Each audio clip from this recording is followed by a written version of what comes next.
1983 में एक गुमनाम पाकिस्तानी जेल में बैठा नबी अहमद शाकिर असल में भारत का जांबाज जासूस रविंद्र कौशिक था।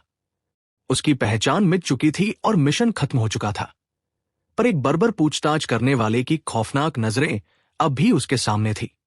एक पल पहले वो भारत का चमकता सितारा था, राजस्थान के मंचों पर अपने अभिनय का जादू बिखेरता, मगर उसकी किस्मत में कुछ और ही लिखा था। भारत की खुफिया एजेंसी रॉ की नजरें उस युवा कलाकार पर पड़ चुकी थी। जल्द ही रविंद्र की जिंदगी का सबसे कठिन इम्तिहान शुरू हुआ। उसे पाकिस्तान में घुसपैठ कर एक जासूस बनने के लिए तैयार किया जा रहा था। उसकी पुरानी पहचान मिटा दी गई, नया नाम दिया गया, नबी अहमद शाकिर। एक नया जीवन, एक नया देश, एक नया खतरा। 1975 की एक सर्द रात रविंद्र ने भारत की सरहदों को पार किया। वो अब नबी अहमद शाकिर था, जिसका मिशन शुरू हो चुका था। उसका सफर शुरू हुआ राजस्थान से दिल्ली, फिर सरहद पार कर कराची तक। एक जोखिम भरी यात्रा जिसके हर मोड़ पर खतरा था। कराची की भीड़ भरी गलियों में नबी अहमद शाकिर ने खुद को पूरी तरह ढाल लिया। वो अब एक सच्चा पाकिस्तानी नागरिक दिखने लगा था। शिक्षा पूरी करने के बाद उसने पाकिस्तान सेना ज्वाइन की। भारत के लिए ये एक बड़ी कामयाबी थी। दुश्मनों के घर में घुसपैठ। उसने अपनी मेहनत और लगन से सेना में तेजी से तरक्की की। एक क्लर्क से लेकर मेजर तक उसने हर सीढ़ी चढ़ी। रावलपिंडी में सैन्य लेखा विभाग में तैनात अब वह महत्वपूर्ण खुफिया जानकारी तक पहुंच गया था। मुल्तान के भीड़ भाड़ वाले बाजार में वह सावधानी से अपनी जानकारी भारत भेजता था। हर एक डिलीवरी एक जानलेवा दाव थी। उसने पाकिस्तानी सेना के गुप्त ठिकानों, परमाणु विकास और सैन्य गतिविधियों की जानकारी भारत भेजी, जिसने हजारों जानें बचाई। उसकी बहादुरी से प्रभावित होकर तत्कालीन प्रधानमंत्री इंदिरा गांधी ने उसे ब्लैक टाइगर का खिताब दिया। ब्लैक टाइगर, एक ऐसा नाम जो उसकी गुप्त पहचान को एक नया अर्थ देता था। पर इस गौरव के पीछे गहरा अकेलापन भी छुपा था। लेकिन 1983 में एक भयंकर गलती हुई। रॉ ने एक अनुभवहीन जूनियर एजेंट को रविंद्र से संपर्क करने के लिए भेजा। जूनियर एजेंट इनायत मसीह पाकिस्तान में पकड़ा गया। इसी की बर्बर पूछताछ उसके लिए असहनीय थी। दबाव में आकर उसने रविंद्र कौशिक का नाम उगल दिया। एक गलती जिसने एक जासूस की पूरी दुनिया हिला दी। इस धोखे की खबर नबी अहमद शाकिर तक पहुंचने से पहले ही इसी ने उसे घेर लिया था। उसका मिशन खत्म हो गया था। भारत का ब्लैक टाइगर अब दुश्मन के हाथों में था। एक जांबाज जासूस की कहानी का सबसे दर्दनाक अध्याय शुरू हो चुका था। सियालकोट के पूछताछ केंद्र में उसे बर्बर यातनाओं का सामना करना पड़ा। हर दिन एक नई परीक्षा, हर रात एक नया दर्द। मगर उसने कभी भारत का कोई राज नहीं उगला। अपने देश के प्रति उसकी वफादारी अटूट थी, अडिग थी। उसे मौत की सजा सुनाई गई, फिर उम्रकैद में बदल दिया गया। भारत का जांबाज अब एक पाकिस्तानी जेल में बंद था। 8 साल की बहादुरी भरी जासूसी के बदले उसे 18 साल की कठोर कारावास की सजा मिली। एक असहनीय अन्याय। दुखद बात यह थी कि भारत ने कभी आधिकारिक तौर पर उसे अपना एजेंट नहीं माना। प्लॉसिबल डिनाइबिलिटी का कड़वा सच। श्री गंगानगर में रविंद्र के पिता अपने बेटे का इंतजार करते करते चल बसे। मां ने सरकार को हजारों चिट्ठियां लिखी, पर कोई जवाब नहीं मिला। हर चिट्ठी एक उम्मीद थी, एक गुहार थी जो अनसुनी रह गई।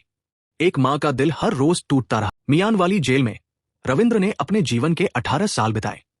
उसकी जवानी जेल की सलाखों के पीछे खत्म हो गई। अकेलेपन और यातना के बीच भी उसने अपने परिवार को चिट्ठियां लिखी, पर उनका जवाब कभी नहीं आया।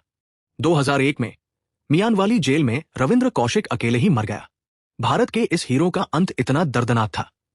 पाकिस्तान ने उसके शव को भारत को लौटाने से इनकार कर दिया। आज भी उसकी एक गुमनाम कब्र मियानवाली जेल के पीछे है। कई साल बाद बॉलीवुड फिल्म एक था टाइगर रिलीज हुई।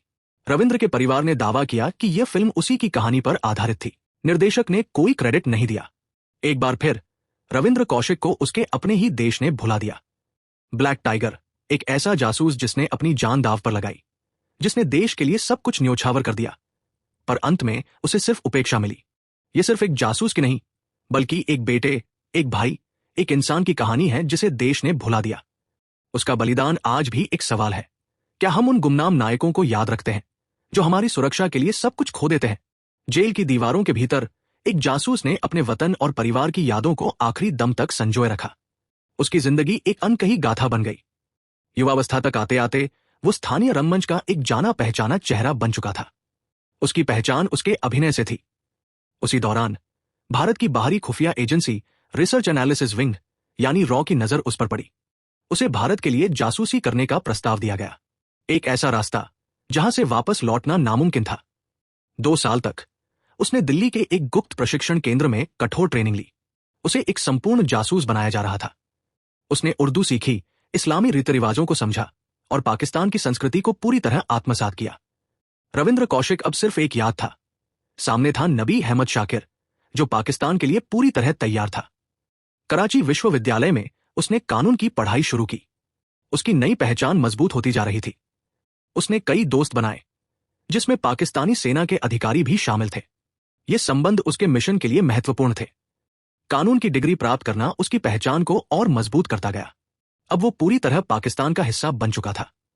1979 में उसने पाकिस्तान सेना में कमीशन प्राप्त किया।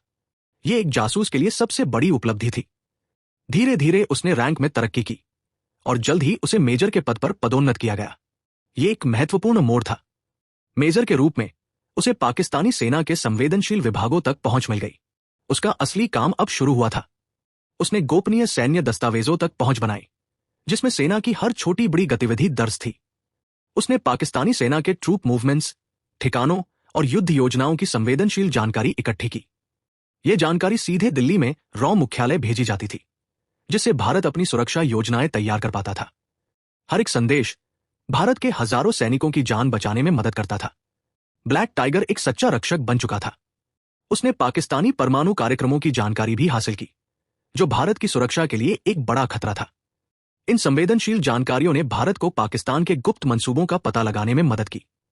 हर दिन, हर पल उसे अपनी असली पहचान छुपाकर रखनी पड़ती थी। उसका तनाव लगातार बढ़ता जा रहा था। आम लोगों के बीच घुल-मिल कर भी उसने कई अहम बातें जानी। एक जासूस के लिए हर जानकारी मायने रखती थी। भारत से संपर्क बनाए रखना एक और जोखिम भरा काम था। रेडियो पर कोडवर्ड में संदेश भेजे जाते थे। दिल्ली में रॉ उसकी भेजी गई जानकारी पर लगातार काम कर रहा था, ताकि किसी भी खतरे का समय रहते पता चल सके। लगभग 8 साल तक रविंद्र ने अपनी जान जोखिम में डालकर भारत की सेवा की। वह एक सच्चा नायक था। मगर फिर आई 1983 की वो दुर्भाग्यपूर्ण घटना, जिसने ब्लैक टाइगर के मिशन को हमेशा के लिए बदल दिया। रॉ द्वारा भेजा गया जूनियर एजेंट इनायत मसीह इसी के हत्थे चढ़ गया। एक बड़ी सुरक्षा चूक। उसकी हिम्मत टूट गई और उसने रविंद्र कौशिक का कोड नाम ब्लैक टाइगर उजागर कर दिया। इसी के हाथ एक बड़ा सुराग लग चुका था। भारत के सबसे बड़े जासूस की पहचान अब उनके सामने थी। ISI ने सावधानी से जाल बिछाया। रविंद्र अपने मिशन की कामयाबी से बेखबर दुश्मन के घेरे में आ चुका था। पलक झपकते ही उसे गिरफ्तार कर लिया गया।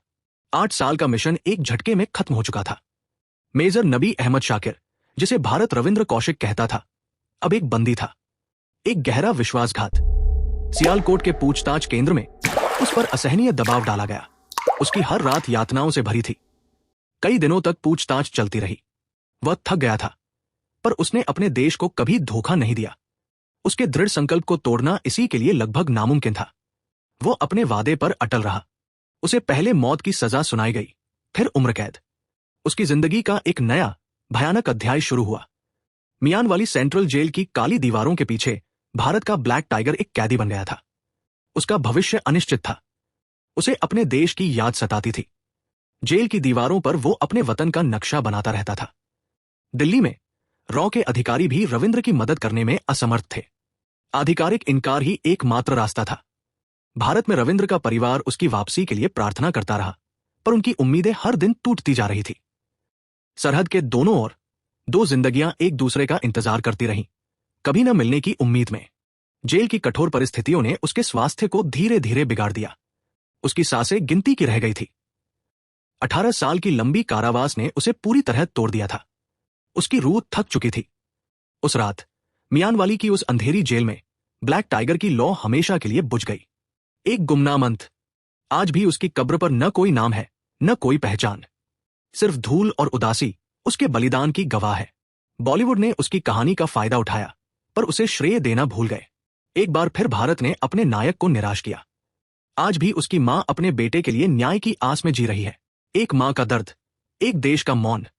रविंद्र कौशिक, ब्लैक टाइगर, भारत का वो अनसुना नायक, जिसकी कहानी हमें हमारे देश के प्रति हमारे कर्तव्यों की याद दिलाती है।